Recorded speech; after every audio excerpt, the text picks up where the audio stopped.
Well, good evening, everybody. This is Dr. Murray from Murray Natural Integrated Health here in Hastings, Nebraska. Just doing a short video here for you today.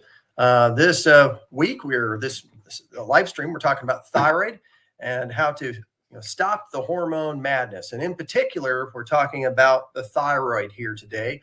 And I do want you to just remind you to go ahead and like and subscribe on here. We do have a lot of good information that we have posted on here. And I'd like it also, if you have a suggestion on some type of upcoming topic to address, maybe that could be gut dysbiosis or nutritional testing, or it could be toxicity, heavy metals, any number of things.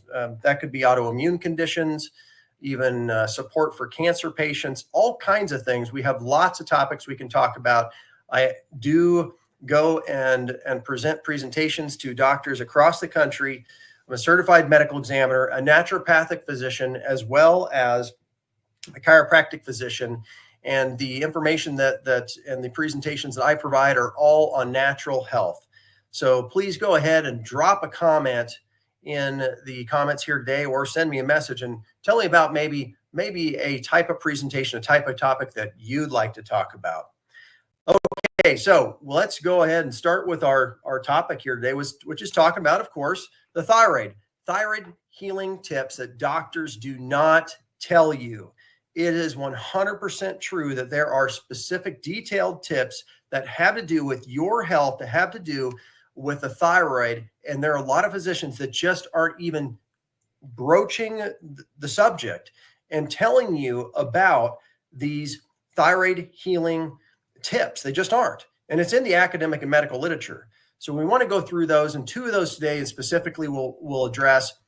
And because there's lots of things we can go through here today, but just leave two of them. So just a little bit about me again. I'm a certified medical examiner, a naturopathic physician, also a chiropractic physician. And like I said, I do provide all kinds of different continuing education all over the country for doctors across the country. And so if you do have a topic that you'd like to talk about, please go ahead and put that in our comments here, or send me a message on it. And please like and subscribe, and we will go ahead and make sure you get notified of any of the live streams and information we're going to provide here in the future. Okay, so we also do a lot of phlebotomy, lab draws, EKGs, hyperbaric chamber, hyperbaric therapy, lots of different services in our office as a portal of care entry, conservative natural health clinic. Do ultrasounds as well, point of care ultrasounds for the thyroid, lots of different services we provide for our patients. And today our topic is on thyroid healing tips. And so we've got two specific areas I want to talk about, specifically about stealth infections. And hardly any physician talks about this. That's just 100% the case. And then also the inflammatory status. And I'm going to hit this point home multiple times here today, that people that are taking levothyroxine, Synthroid, synthetic T4, it isn't technically a thyroid problem. It's an immune system problem. You're taking a hormone because the thyroid isn't producing enough hormone, but it's not technically a thyroid problem. It's an immune system, an autoimmune system problem. So addressing the immune system is critical. We need to address the immune system.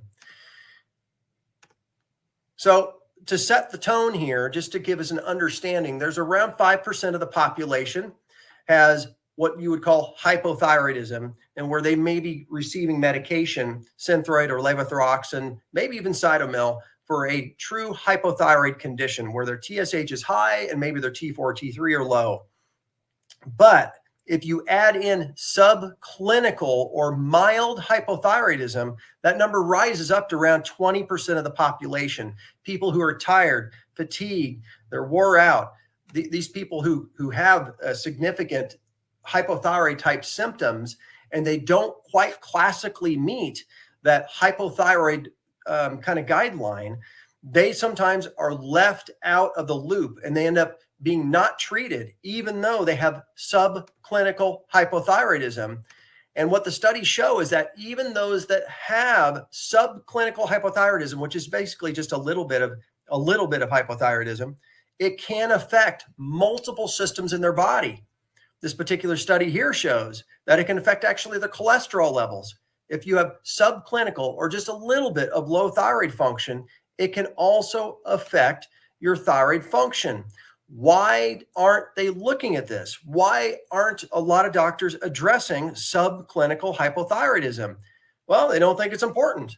It doesn't quite meet that clinical criteria, but their patient is tired and wore out. Maybe they're having trouble with weight. Maybe they're having tummy problems. Maybe they're having anxiety. Maybe they just can't get through the day. And they say, well, you know what? Your numbers are not quite bad enough. So we're not going to give you any kind of treatment for this yet. They're not addressing around 15% of those people that have additional thyroid problems. They're not addressing it. And remember, most of these people who have hypothyroidism, it's not a thyroid problem, right? It's not a thyroid problem. It's an immune system problem. It's an immune system problem. You need to get to the cause of the immune system challenge. So that's just the question is, why aren't they addressing that? We know that around 80 to 90% of all thyroid conditions where somebody's taking levothyroxine or Synthroid, there's also hyperthyroid conditions as well, correct? But the big bulk of these thyroid conditions are autoimmune, where your body is attacking your own tissue. And that's why it is important to have your antibodies tested. I cannot tell you how many times I have had patients come into my office and they are taking a thyroid medication. And I ask them specifically, well, do you have an autoimmune condition? And they say, well, I don't know. I say, well, have you ever had your thyroid checked for an autoimmune condition? I don't know. I don't think so. Well, what's the cause of your thyroid condition? And they say, well, I don't know. So many times I've heard that. They don't know. And the reason why they don't know is 90+% of the time, it's not even tested. Why aren't the physicians out there testing that, number one? And why aren't they doing anything about those autoimmune thyroid conditions? Again, it's not really a thyroid condition. It's an immune system issue. They're just not doing anything about it. Well, viruses. I told you I was going to talk about viruses. There are multiple studies out there showing that Epstein-Barr and other viruses can affect your immune system and affect your thyroid. We assume that the high prevalence of Epstein-Barr infection in cases of Hashimoto's and Graves imply a potential etiological role or a causative role of Epstein-Barr in autoimmune thyroiditis. These conditions, these stealth viruses, they are implicated in all kinds of different autoimmune conditions that if you take the thyroid and you take a biopsy, you send it in the lab, they can find the viruses in there.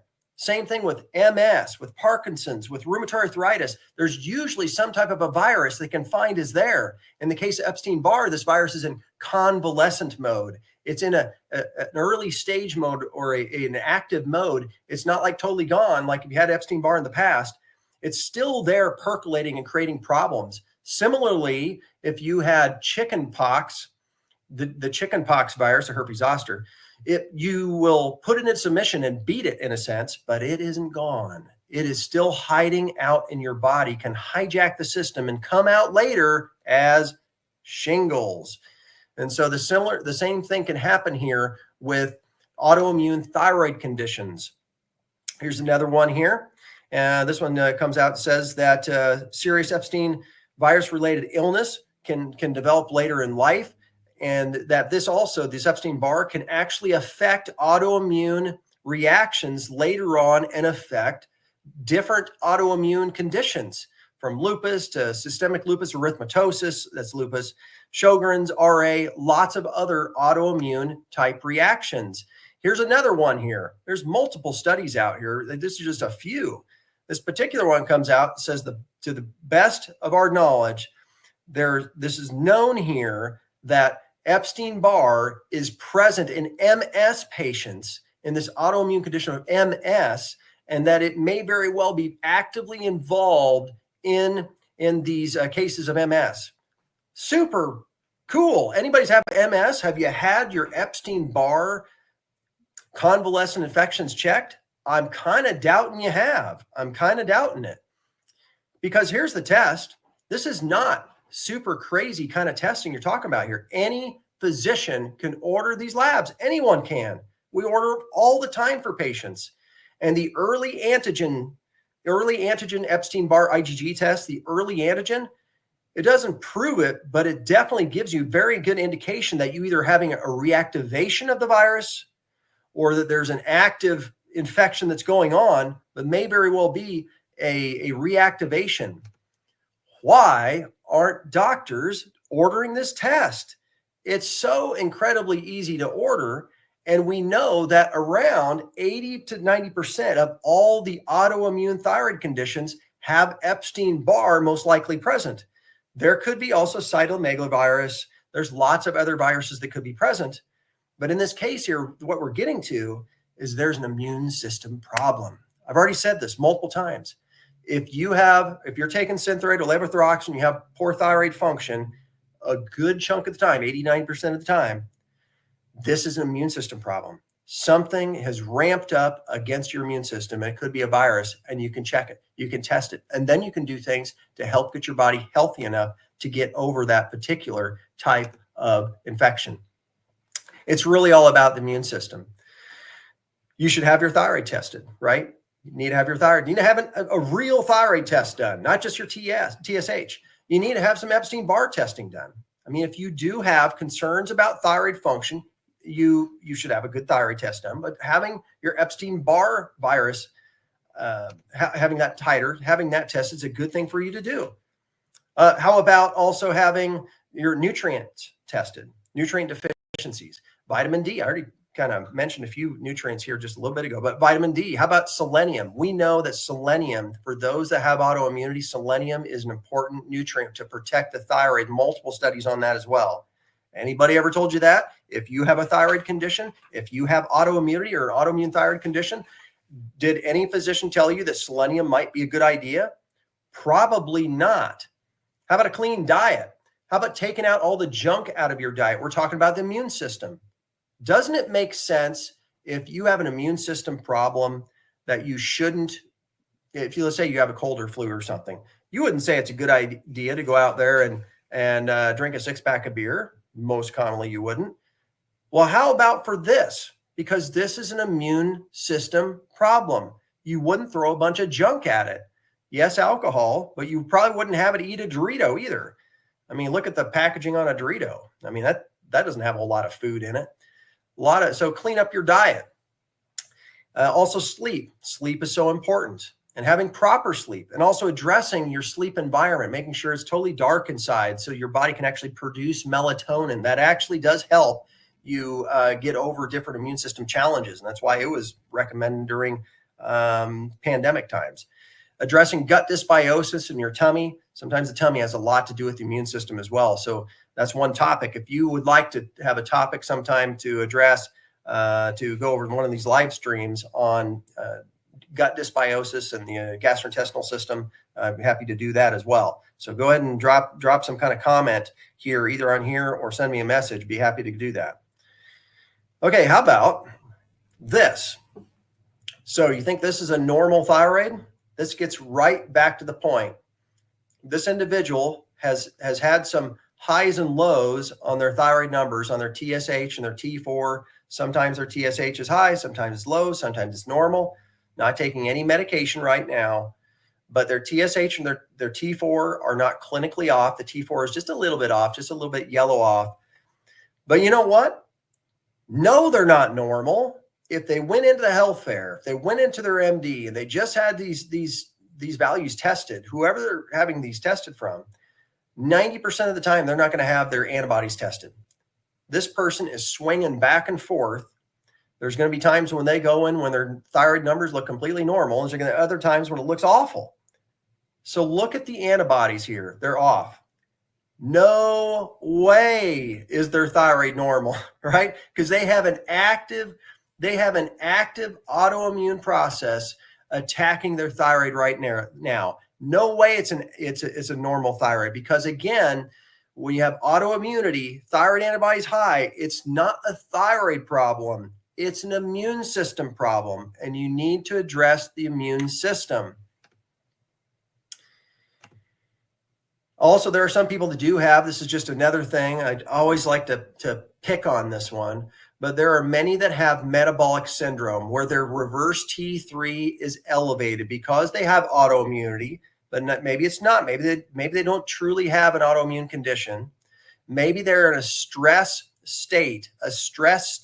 Maybe it's an emotional stress. Maybe it's a physical stress. Maybe they've had a lot of sorrow recently, and they have a lot of cortisol that's going on inside their body that's being produced. That can cause you to produce a lot of reverse T3. It's called thyroid syndrome. When you have a high amount of reverse T3, it slows down your metabolism. And so it's like you're stuck in metabolic syndrome. This is a well-known, but you know what? Just another point. Why isn't anybody testing for reverse T3? Why isn't anybody testing for this sick thyroid syndrome? Nobody's testing for it. No physicians are really looking at this very often. So it's important. These things are out there. You can have it tested. Any physician can test it, but they just don't. So this is a good thyroid test, and we've talked about this before, but of course your TSH and your different fractions of T4 and T3, reverse T3 that I just mentioned, your thyroid peroxidase and thyroglobulin antibodies. 90% of your doctors out there do not do this thorough test. And perhaps not everybody needs to have all this done all the time. But if you're tired and worn out, if you have fatigue, if you have a lot of energy issues and tummy issues and problems with skin and hair and those things, and it's suspected that the thyroid is involved, why on earth wouldn't you have these tested? They're simple, easy ones, and any physician can order it. But instead, they end up ordering something like this, which is a health fair lab or a standard one you might get from a lot of providers, where all they did was what? They tested the T4 only, and they did nothing more. Expect more, folks. You know, when you have when you go in and you are really tired and wore out, you have these symptoms, you have these problems, you go in and they do testing and they say, well, everything's fine. Expect more from your providers. I've told you that there's reverse T3, there's thyroid antibodies, there's different immune system things. You can well represent the academic literature. Ask more from your providers and say, I want more looked into. Do it. They should be able to. They can. It's important. It's your health. It's not their health. It's not my health. It's your health. You are in control. So again, autoimmunity is the imbalance, the system that is out of balance, is the immune system out of balance. So we need to address inflammation. So here's our second part, is talking about inflammation. I'm going to talk about the omega-3, 6s, and 9s. Important conversation. So the omega-3, 6s, 9s are essential fatty acids. And so you take in these essential fatty acids that are essential. Your body does not make them. You need to get them from somewhere. So you have to get them from your food. So the EPA, DHA oils, they come from fish. And you can see that the EPA fraction is anti-inflammatory. These different essential fatty acids, they support your body in doing lots of things. And in the case of the EPA, it helps with inflammation. That's why the American Heart Association, they like the EPA because it helps reduce inflammation in the heart. But I guarantee you this, you go to Walmart and you look at a can of infant formula. Now rotate that can to the back and look at the label on the back, and it'll say it's fortified with this right here, DHA. Because DHA, the second part of fish oil, helps to support the brain and cognitive function, all those things. That's an important thing to realize, is that the omega-6s right there, they're essential for brain function, serotonin and dopamine levels. People are taking antidepressants and things. So it's important. Let's see, would my physician, I got a note here on the side. This is the first one I've had in a while. Would my physician even know what to look for in the T4 test? Well, yeah, of course they would. They'd see whether things are high or low. The question is, on the reverse T4 test, actually it's reverse T3 was the test I was talking about. What they would do is they would see it and they'd say, I don't know what to do with it. You're right. Most physicians would not know a whole lot to do about it because all they're focused on is a nail. They've been trained to use a hammer. And so for them, and I don't mean this in a bad way, because they're great at crisis management, but all they use is a hammer, so everything's a nail. So that's why it is important to educate our providers out there too. And we can educate them alongside with them and say, hey, I've heard about reverse T3. Is it possible you could do this for me? At least it could get maybe covered in a good way for you as well. And then maybe they will start actually reading as well. And they should. It's a well-respected test. It's on LabCorp Quest. Any big nationwide lab can perform that test. So thanks for the question. Any other questions? Don't hesitate to put them up here. We talked about the omega-3s and how important they are. They're essential. And guess what? Nobody gets in that. Just most people don't. They don't eat enough of the omega-3s through good quality fish. I know you don't. You know why I know? Because we test for it. And hardly anybody is normal on the omega-3s. The omega-6s, on the other hand, we get a bunch of this in our diet, ton of it, through corn, bread, soy, vegetable oils, any of these kinds of things. Processed foods. I was looking at my protein shake. I usually have a protein shake in the morning. And then I usually actually fast at lunch. And then I actually have a meal with family at home for supper. So even in my protein shake, there are omega-6s in that. So let's just say you go and eat a burger. The burger is high, the bread is high omega-6. The beef patty is high omega-6 because we feed our critters the corn and the omega-6s all the time to fatten them up. So so the burger, you got the bread, high omega-6, the beef patty, high omega-6, the dairy on top, high omega-6. You get the salad dressing on top, vegetable oils, those things, salad dressings, high omega-6. Anything fried, high omega-6. A lot of omega-6 in our diet. Now follow that pathway down. You get down to prostaglandin E2, a pro-inflammatory mediator. This is a point. This isn't just about thyroid tonight. It's not. Right here, it's about inflammation. If you're having pain or discomfort or problem in your brain or your heart or your breast or your bones, and there's some discomfort or whatever the case may be, some dysfunction, there's usually some amount of inflammation. We get a bunch of omega-6s, and down at the bottom, you see this just basic biochemistry. It induces fibrosis, pain, degenerative joint disease, vascular disease when it's in excess, immune system dysfunction, causing changing in our antibodies, IgEs and IgGs, increasing also free radicals. This cancer antigens. This is also a pro-inflammatory pathway. We get very little omega-3s in our diet. We get a bunch of omega-6s in our diet that promotes these things. Here's the association between omega-3 fatty acids and autoimmune disease.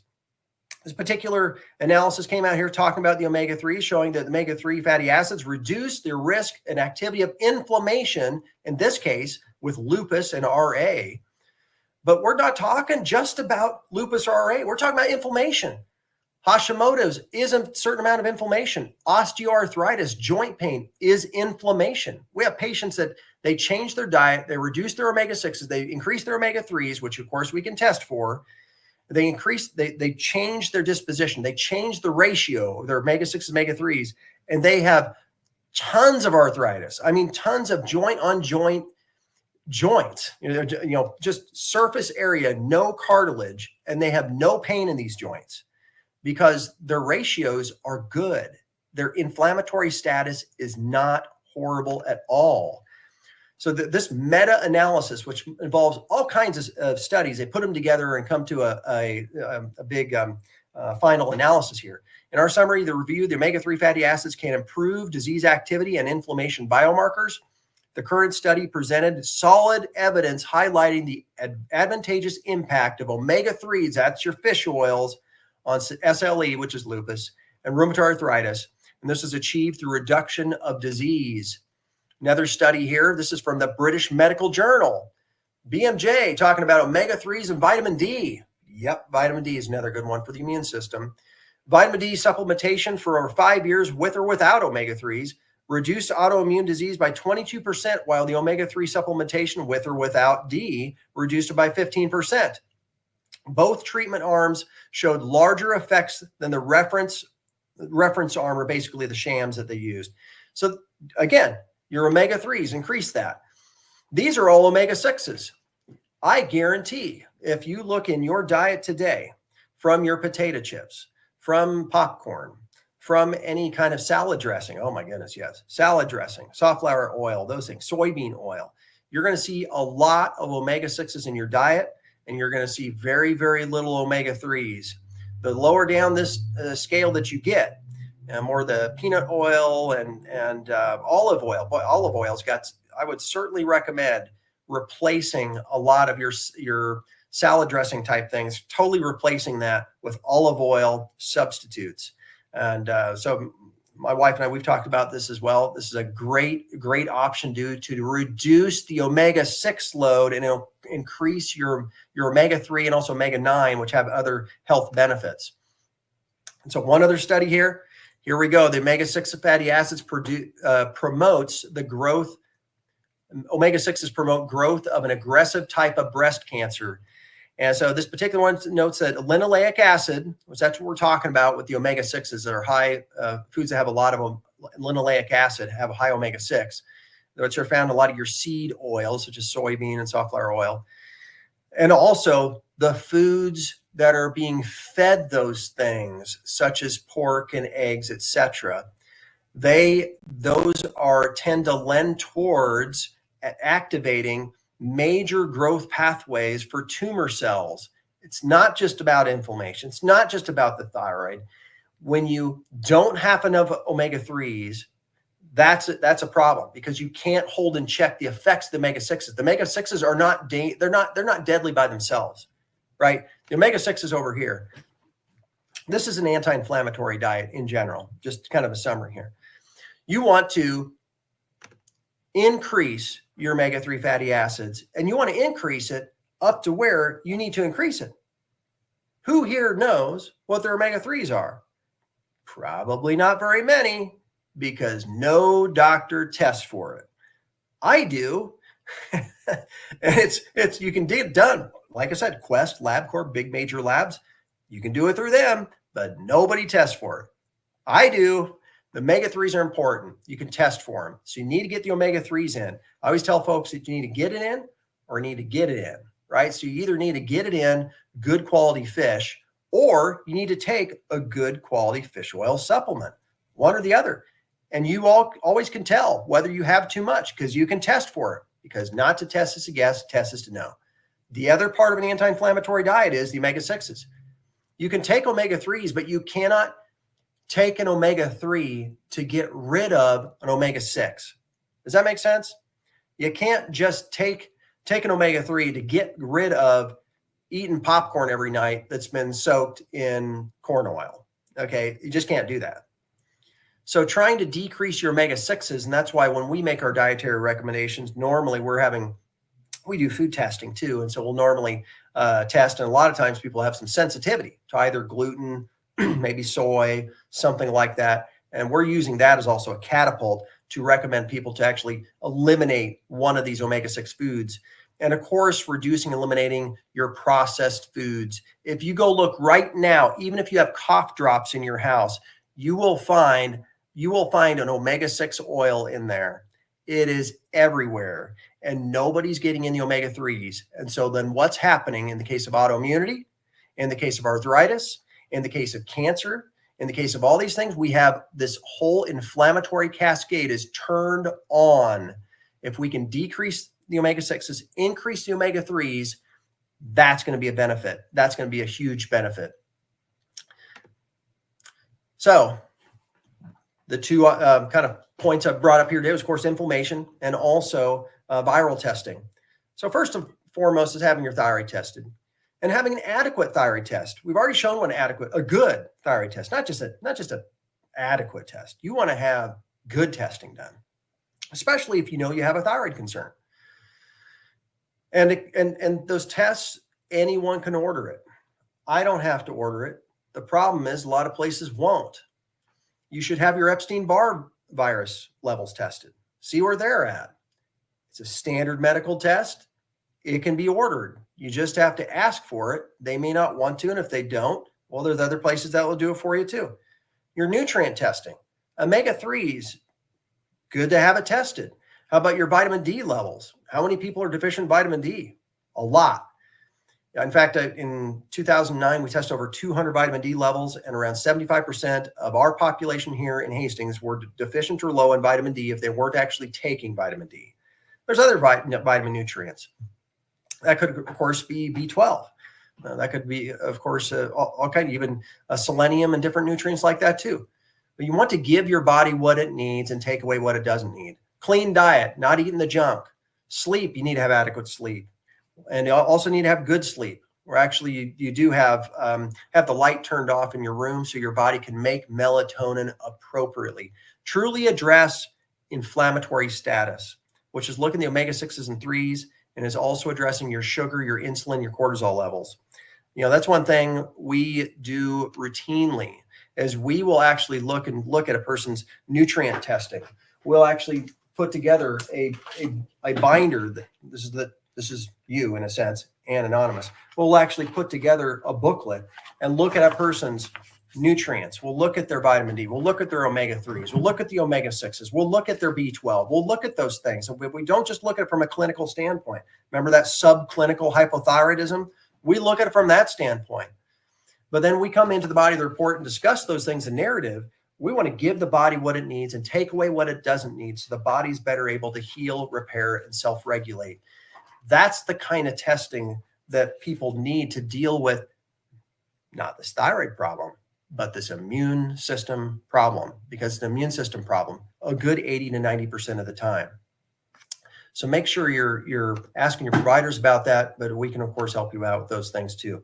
Not to test is to guess, but to test is to know. So most people are deficient in vitamin D. Most people do not get enough omega-3s. Most do not exercise enough. That's true. Most have high animal fat diets, and they're getting in a lot of those omega-6s. We've got a lot of omega-6 in here. It's all inflammatory diet stuff we're talking about here. Most have high carb diets. Yep, sure do. Most do not eat enough fruits and vegetables. That's true. And where are we getting our nutrients from? How can we not think that vitamin supplementation wouldn't be of some value if we're not even eating a recommended at least 5 fruits and vegetables a day? How can we not think that's a good thing, that we probably are going to need some supplementation? What areas are you deficient in? What nutrients are you deficient in? Are there perhaps multiple areas of improvement possible? Yeah. If you would like to take part in our free hormone checklist evaluation, don't hesitate to give our office a call. We've got lots of good new topics coming up here in the future. Like and subscribe to our page here so you can get notified of next week's live stream. Try to find one thing today to get yourself healthier than you were the day before. I know you can do it. Find one thing, and the next day find another one thing. Find another thing, and another thing, and you will be surprised what the good Lord has designed in your body to get accomplished, because it's created to heal, repair, and self-regulate. Thanks for your time tonight. Murray Natural Integrated Health, setting the standard in natural health care. Have a blessed night.